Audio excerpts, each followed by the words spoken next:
Hello, and welcome to Family Folktales from the Nashville Public Library. I'm Susan Poulter, a librarian at the main library. Today's story is The Death of Abu Nowas and of His Wife, a Tunisian tale from Andrew Lang's Crimson Fairy Book. Once upon a time, there lived a man whose name was Abu Nowas, and he was a great favorite with the Sultan of the country, who had a palace in the same town where Abu Nowas dwelt.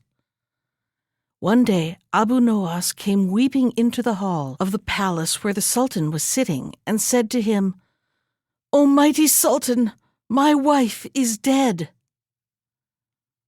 "That is bad news," replied the Sultan. "I must get you another wife." And he bade his Grand Vizier send for the Sultana. "This poor Abu Nowas has lost his wife," said he, when she entered the hall. "Oh, then we must get him another," answered the Sultana. "I have a girl that will suit him exactly," and clapped her hands loudly. At this signal, a maiden appeared and stood before her. "I have got a husband for you," said the Sultana. "Who is he?" asked the girl. "Abu Nowas, the jester," replied the Sultana. "I will take him," answered the maiden, and as Abu Nowas made no objection, it was all arranged. The Sultana had the most beautiful clothes made for the bride, and the Sultan gave the bridegroom his wedding suit, and 1,000 gold pieces into the bargain, and soft carpets for the house. So Abu Nowas took his wife home, and for some time they were very happy and spent the money freely which the Sultan had given them, never thinking what they should do for more when that was gone. But come to an end it did, and they had to sell their fine things one by one, till at length nothing was left but a cloak apiece and one blanket to cover them. "We have run through our fortune," said Abu Nowas. "What are we to do now? I am afraid to go back to the Sultan, for he will command his servants to turn me from the door. But you shall return to your mistress and throw yourself at her feet and weep, and perhaps she will help us." "Oh, you had much better go," said the wife. "I shall not know what to say." "Well, then, stay at home if you like," answered Abu Nowas, "and I will ask to be admitted to the Sultan's presence, and will tell him with sobs that my wife is dead, and that I have no money for her burial. When he hears that, perhaps he will give us something."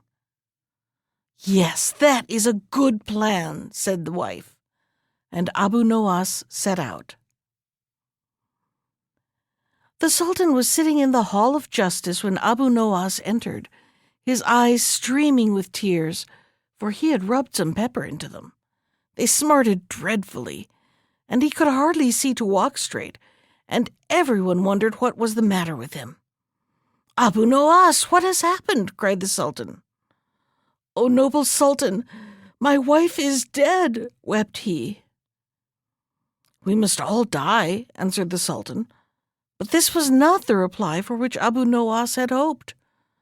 "True, O Sultan, but I have neither shroud to wrap her in, nor money to bury her with," went on Abu Nowas, in no wise abashed by the way the Sultan had received his news. "Well, give him 100 pieces of gold," said the Sultan, turning to the Grand Vizier. And when the money was counted out, Abu Nowas bowed low and left the hall, his tears still flowing, but with joy in his heart. "Have you got anything?" cried his wife, who was waiting for him anxiously. "Yes, 100 gold pieces," said he, throwing down the bag, "but that will not last us any time. Now you must go to the Sultana, clothed in sackcloth and robes of mourning, and tell her that your husband Abu Nowas is dead, and you have no money for his burial.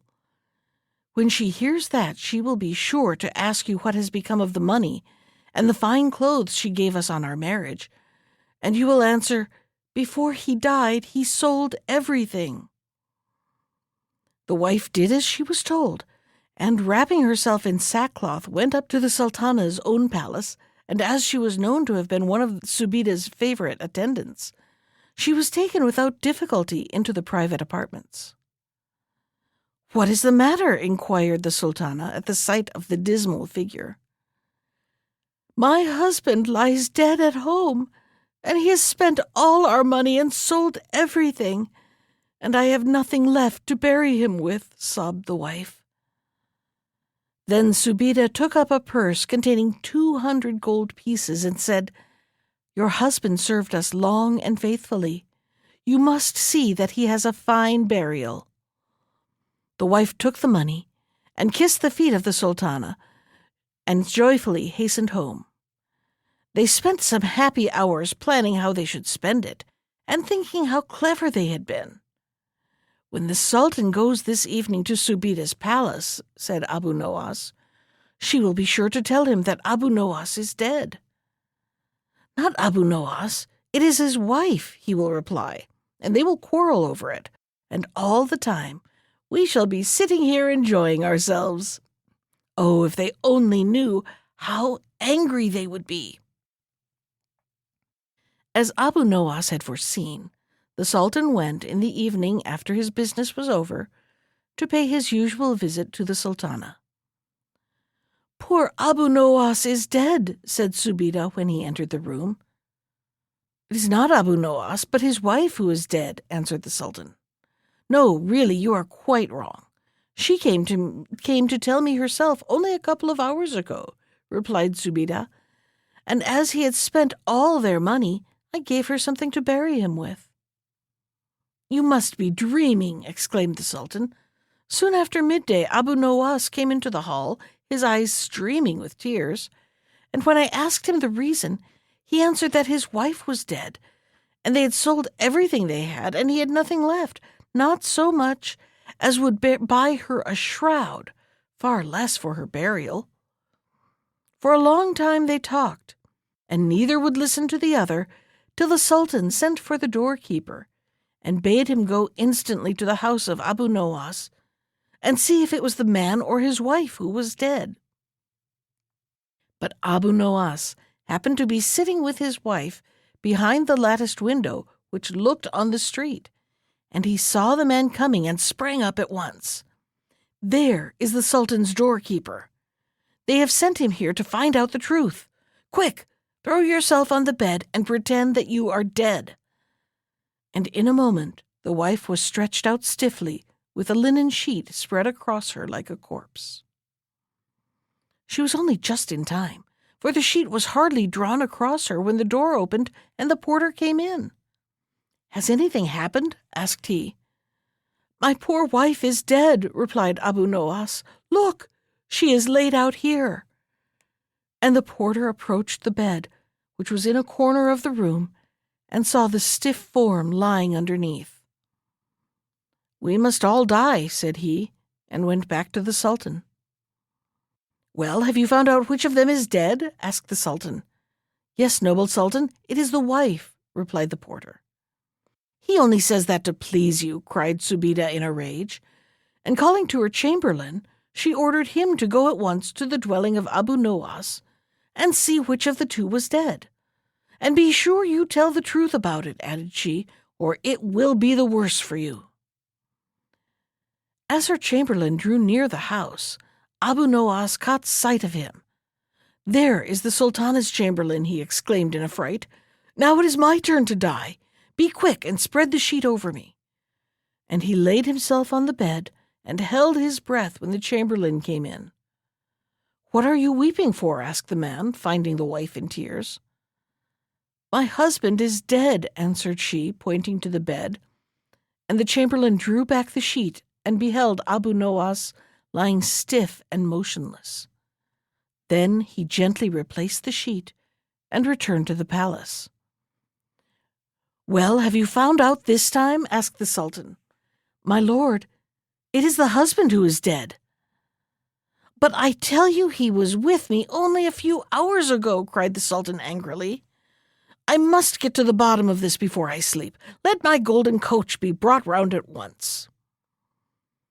The coach was before the door in another 5 minutes, and the Sultan and Sultana both got in. Abu Nowas had ceased being a dead man and was looking into the street when he saw the coach coming. "Quick! Quick!" he called to his wife. "The Sultan will be here directly, and we must both be dead to receive him." So they laid themselves down and spread the sheet over them and held their breath. At that instant, the Sultan entered, followed by the Sultana and the chamberlain, and he went up to the bed and found the corpses stiff and motionless. "I would give 1,000 gold pieces to anyone who would tell me the truth about this," cried he. And at the words, Abu Nowas sat up. "Give them to me, then," he said, holding out his hand. "You cannot give them to anyone who needs them more."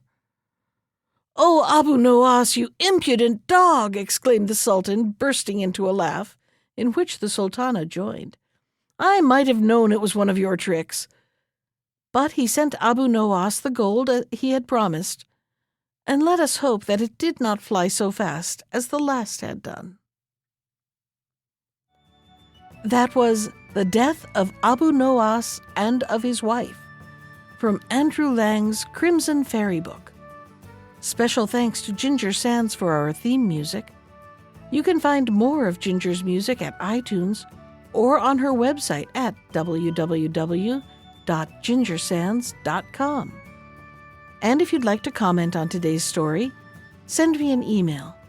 I can be reached at susan.poulter, that's Poulter, @nashville.gov. Thanks for listening.